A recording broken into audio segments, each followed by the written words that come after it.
Welcome by Travel with Cooking, where this time we're going to travel to Taiwan. And you can do this at home as well. Things might go wrong, but you will see it along the way with me. And we're going to make 7-Up, lemonade, Sprite, whatever, fried chicken. You can make this with beer as well. That was the original recipe we saw, but we don't have beer. So we're going to try to make this fried chicken with 7-Up.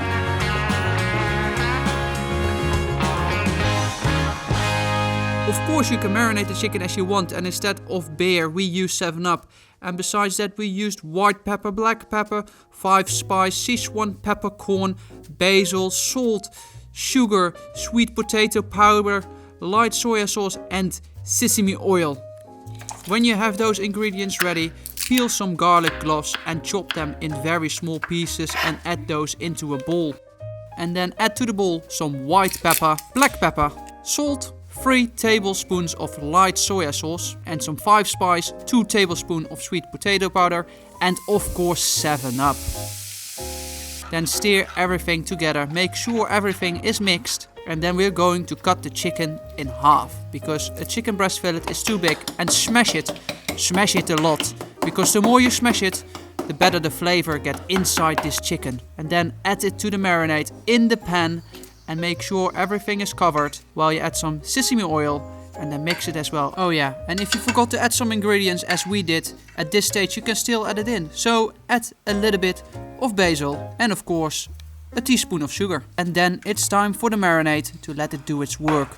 And this means let it rest in the marinade for at least 30 minutes if you're impatient, but the longer you leave it there, the stronger the flavor gets in the chicken.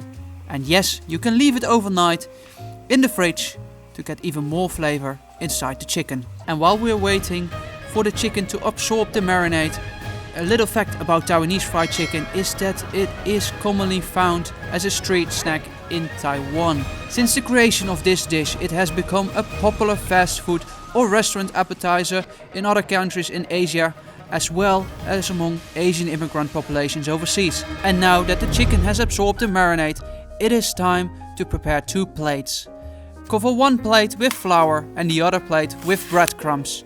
Then get the chicken out of the pan, put it in the flour, cover it completely, make sure it's completely covered with flour before transporting it to the breadcrumb place. Then cover it completely with breadcrumbs, make sure it's completely coated because those breadcrumbs are nice and crispy in the end and make it nice and golden. Then add oil to the pan. Yeah, sorry, it's fried, so it will be a lot of oil that you're going to add in. It doesn't need to be completely covered, but make sure at least there's enough inside. Then add the chicken inside the oil and fry it on one side for maybe a minute. Turn it, do it for another minute before putting it out of the oil. Then it's time to clean up the oil a bit. Remove all the pieces that are inside and that you can, and then add the chicken back in. Maybe 1 minute each side. Make sure you cut it beforehand before transporting it to a plate with paper, and that means your chicken is ready. That Sprite fried chicken is the best way, at least, to let you stay inside your home. Stay safe, guys.